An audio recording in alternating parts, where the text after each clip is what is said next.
So I can sit here and try to find evidence and speculate on the matter if testosterone is beneficial to scalp hair, and if blocking the androgen receptor would cause these hairs in the long term to degrade, but we can just put this to rest with what we already know.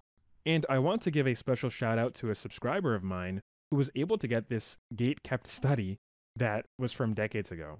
So thank you to Wayla in my Discord server, but without further ado, let's get on with the video. The study conducted by James B. Hamilton, published in the Journal of Clinical Endocrinology and Metabolism in October 1960, presents what is really groundbreaking research on the effects of castration on male pattern baldness, particularly in adolescent and young adult males. Now, we've known for a long time that men who do not have their gonads, their testicles, their balls, right? They don't seem to lose their hair.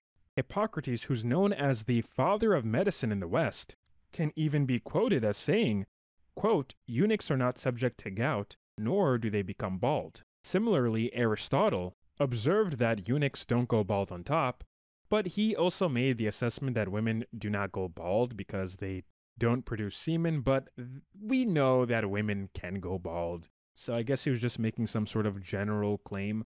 But it is the truth that eunuchs, men who are castrated, whether it's before puberty, right? If it's before puberty, they don't lose their hair. If it's after puberty, the hair loss that they were experiencing kind of stalls. If not, they get some sort of hair regrowth.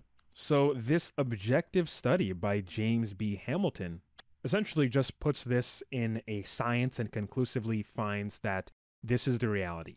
You don't have your balls, you can grow your hair back, or depending on when you cut your balls off, if it's before puberty, then you won't lose your hair. That's a crude way of putting things, and I'm not saying cut your balls off because there are some people who are very impressionable, and YouTube has content creators who make these sorts of content put a disclaimer. So disclaimer here, guys, don't cut off your balls, but let's proceed with what Hamilton found in his study. So by observing 21 males after undergoing castration, Hamilton aimed to explore the role of androgens in the development and progression of male pattern baldness.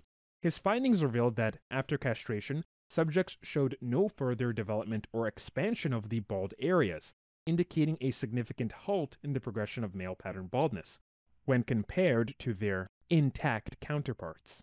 Men who were castrated before puberty had no visible signs of androgenetic alopecia developing. This research provided a clear link between testicular androgens and male pattern baldness, suggesting that the reduction of the body's androgen levels through castration could effectively prevent or slow down the development of baldness.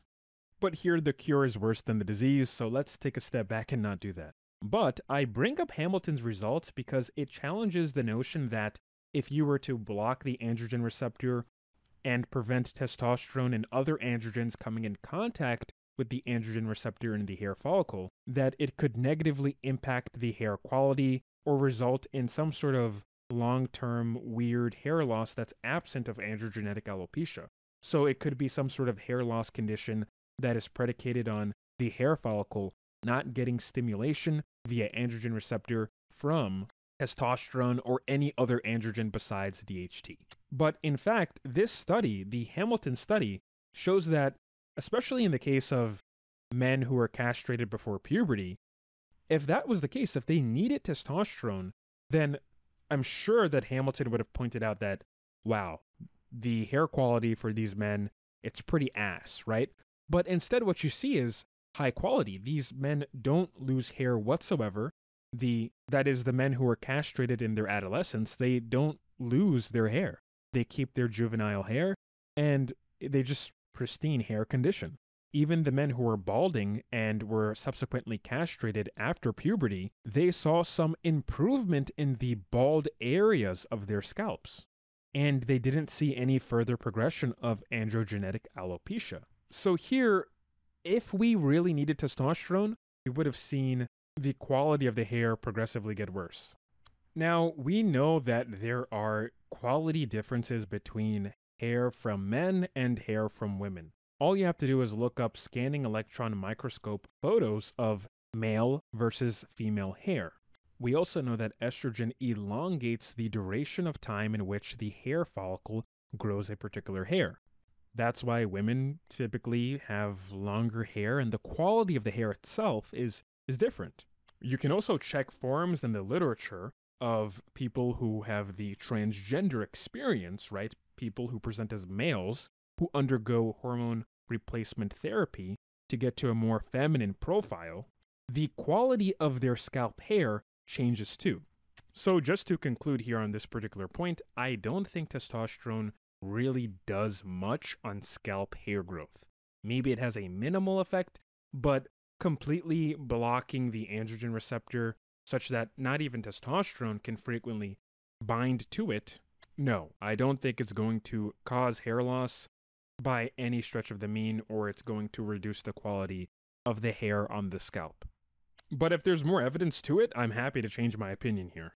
But I think Hamilton's study conclusively shows that, well, I mean, these men didn't have that much testosterone in their body, if any at all. Their hair quality only got better.